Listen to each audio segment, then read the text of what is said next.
เอากราบทักทายสบายดีและสวัสดีพี่น้องเอฟซีทุกคนเนาะมื้อนี้ก็ออกมาลกมันคือเก่าทุกคนของเฮาทุกคนว้าหัวใหญ่ดีทุกคนเลย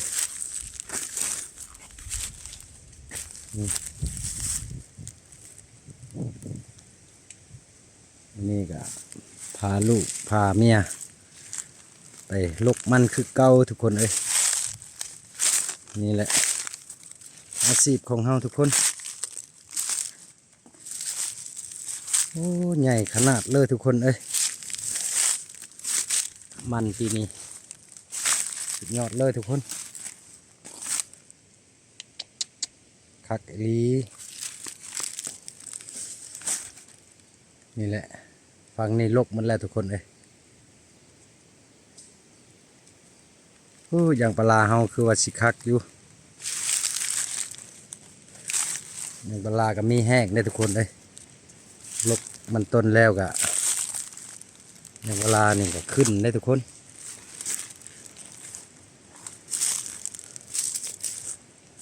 นี่แหละวิถีชีวิต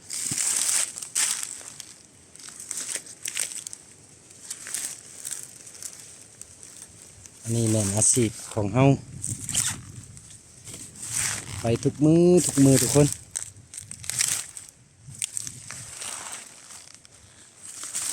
นี่กำลังลกทุกคนเอ้ยกลมๆเงยๆ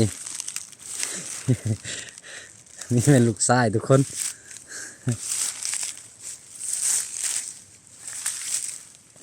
นี่แหละหักลูกพาลูก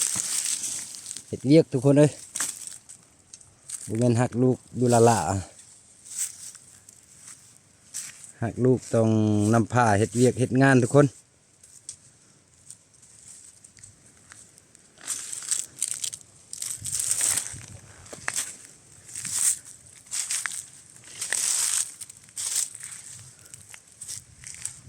โอ้มันปีนี้คักอีหลีทุกคนเอ้ย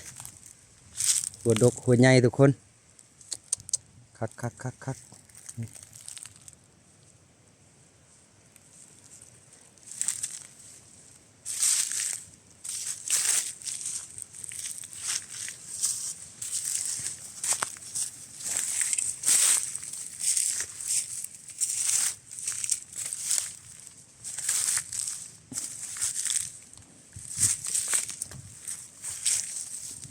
ฝั่งนี้ยังไม่ทันได้ลกทุกคนเลยนี่ยังหลายทุกคนพูนหอดพูนเลย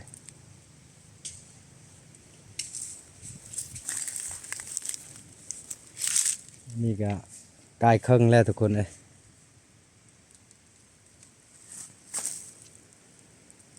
อันนั้นเป็นยางปลาทุกคนยางปลายังหน่อยนี่มันต้นงำก็เลยบ่ใหญ่จักเทือเลยทุกคนเลย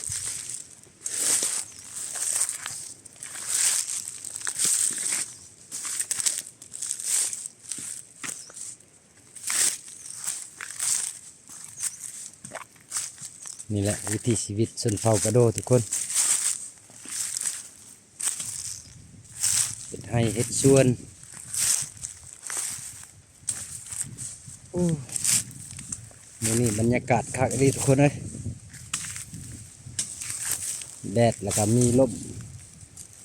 พัดเย็นทุกคน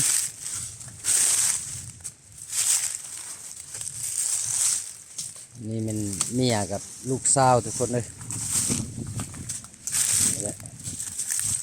กำลังตัดลำมันทุกคน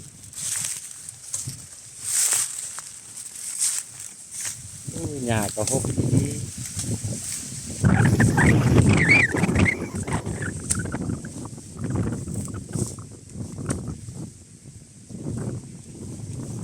ต้นยางของเราสิมีแห้งทุกคนเลยลกมัดมันต้นนี่ก็มีแห้งแล้วบัดนี้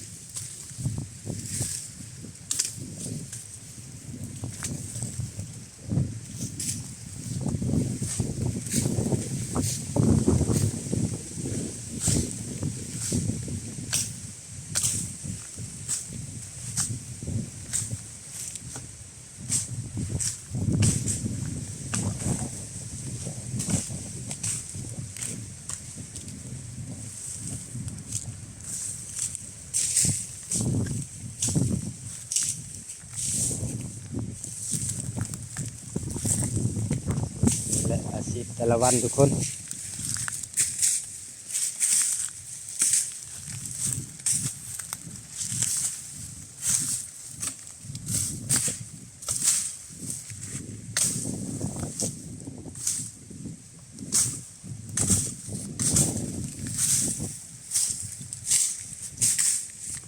เอาติดตามเบิ่งนำกันเลยทุกคนเลย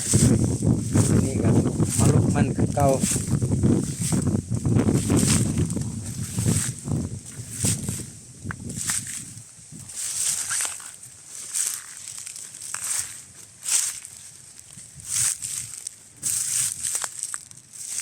โอ้คักขนาดเลยมัน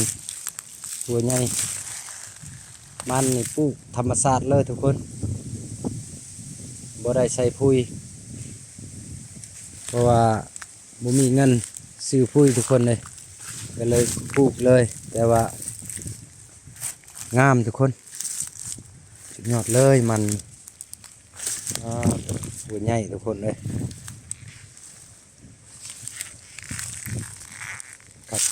คักปีนี้นี่ถือว่าสุดยอดปลาคักขนาดทุกคนเอ้ยมีแต่หัวใหญ่ๆทุกคนปลาคักนี่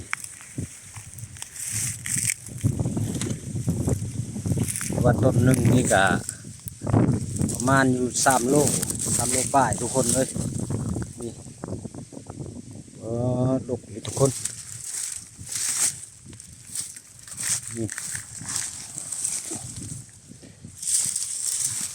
นี่สิพาให้FCได้เบิ้งนี่เบิ้งสิลกให้เบิ้งทุกคนคักนี่ทุกคนอึ๊บมือเดียวนี่อึ๊บนี่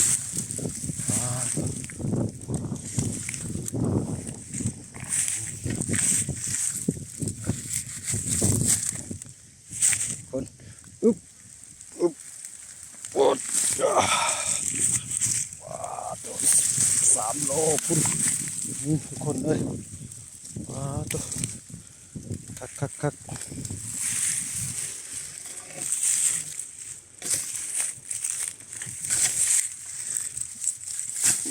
นี่มือเดียวทุกคนเลยนี่มือหนึ่งจับกล้องนี่ตัวนี่ทุกคนว้าวในคักเอลี่คนเอ้ย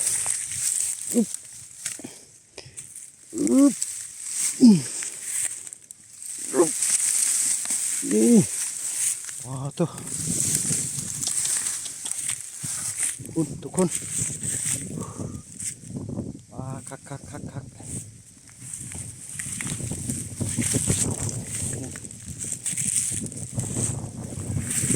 ลงไปดีทุกคนเลยสุดยอดเลย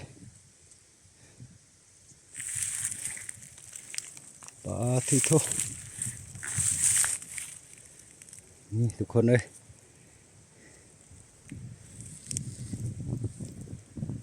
เอาละทุกคนหลังจากเราลกแล้วเราก็คนทุกคนใส่รถไถเลยทุกคนเลยนี่ใส่กระสอบเรียบร้อยทุกคน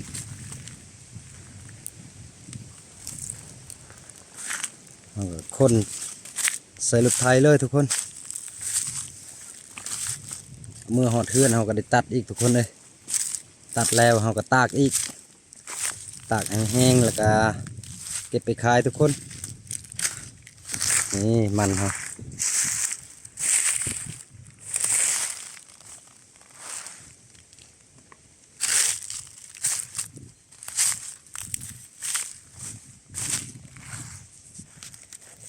แบกขึ้นรถเลยทุกคนเลย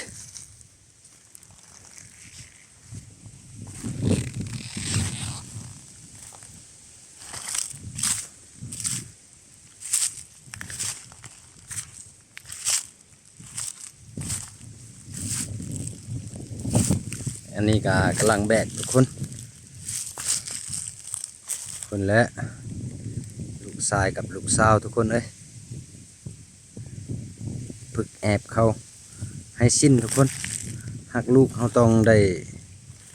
ใส่งานทุกคนเอ้ยออกให้งานฝึกแอบเขาให้เขาสิ้นทุกคนบุญแล้วเขาใหญ่มากเขาก็หูจักเองเราบ่ต้องบอกสอนเขาอีกทุกคน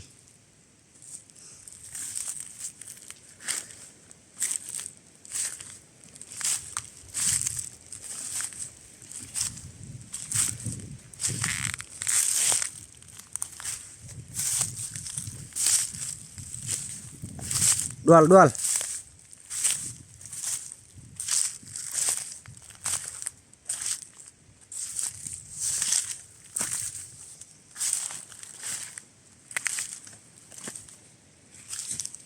ผู้ชายก็เฮ็ดได้ผู้หญิงก็เฮ็ดดีทุกคนเอ้ยเฮ็ดได้หมด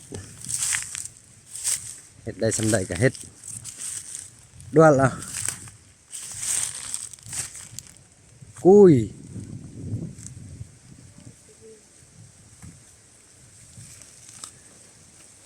นี่แหละฝึกแอบเขาให้เขาสิ้นทุกคนนี่ลูกสาวนี่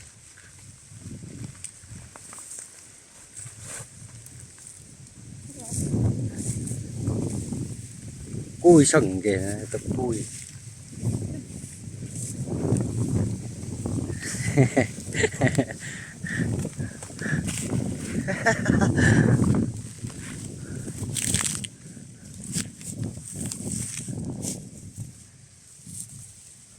ี่แหละอาชีพของเฮาเราต้องฝึกต้องแอบทุกคนเลยบัดใหญ่มากอะ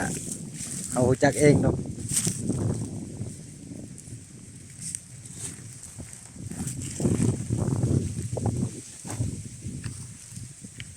เอาทุกคนไปตามเบิ่งนำกันเลยว่าสิเต็มรถไทยหรือบ่ทุกคนเอ้ยเอาละทุกคนอันนี้สิกลับบ้านแล้วนี่เต็มรถแล้ว